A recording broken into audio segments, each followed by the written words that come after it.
Now the author of the New York Times bestseller, Fleeced, former Clinton advisor Dick Morris. Dick, anything changed the game here tonight? No, I don't think there was anything that changed it, which meant that McCain tried and failed to do that. I think McCain did better than Obama, but I don't think he did better in any significant way of actually changing the debate. But the one thing that I would criticize McCain for is that he did not bring up the issue of Ayers. I heard what you and the last guest discussed, and I think that you're missing the point, Alan, when you speak of guilt by association. When that was all it was a few months ago, a few weeks ago, I didn't join in that attack. I tended to stay away from that. That they served on the same board, shared the platform, he had a party at the House. I don't care about that. But the fact is that Ayers has had this philosophy that the goal of education was to radicalize students politically. He got $50 million to do that, and he put Obama in charge of giving out the money. And then for 5 years, Obama pursued that agenda by giving out money to some of the most radical groups in the United States. That information did not come out until Thursday of last week. And when it came out, it made me change my mind that it was not just guilt by association, but it was an actual policy that I felt Obama embraced and shouldn't have.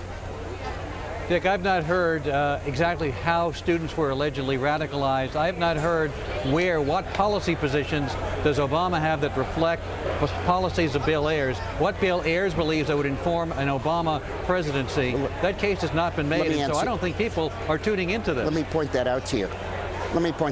I read the University of Illinois documents, all hundreds of pages of it. Ayers said that he believed that the purpose of education should not be necessarily reading scores and math and science and all that, but should be to raise the consciousness of students and radicalize them politically. That phrase, radicalize them politically, is Ayers' phrase, not mine.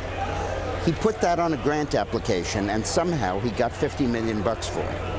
He then put Obama in charge of giving the money not to schools, but to outside community groups, specifically ACORN, which is a very radical group, way to the left of Clinton in Arkansas. They were originally an Arkansas group, but I saw how radical they were. They got the money, and then they paired them with public schools.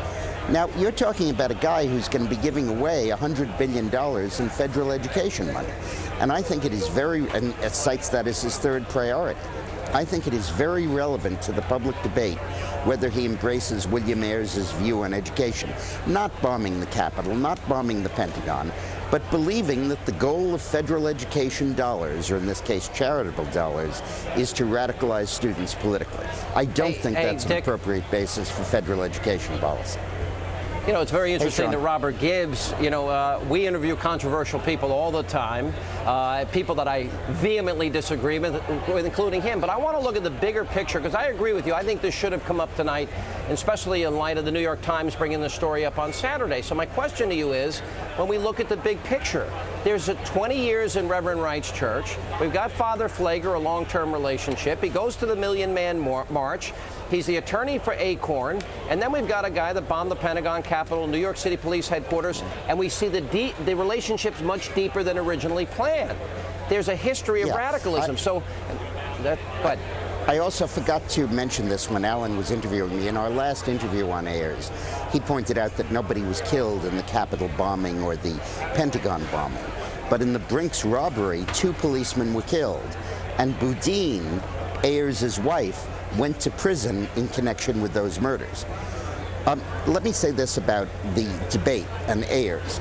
I think McCain made a mistake, a big one, in not raising the Ayers issue. How do you make an issue of the fact that of Obama's intimate connections with this kind of radical policy and this kind of radical orientation and not raise it in a debate? It's like the New York Times not covering it on page 1. If you think it's that important, bring it up. But let me ask you this, and I wanted it to come up as well, and I actually anticipated it would come up, but it didn't. But here's the format Karl Rove pointed out, and he may be right about this, didn't lend itself in terms of the questioning. Does that mean that this is something that must come up in the final debate?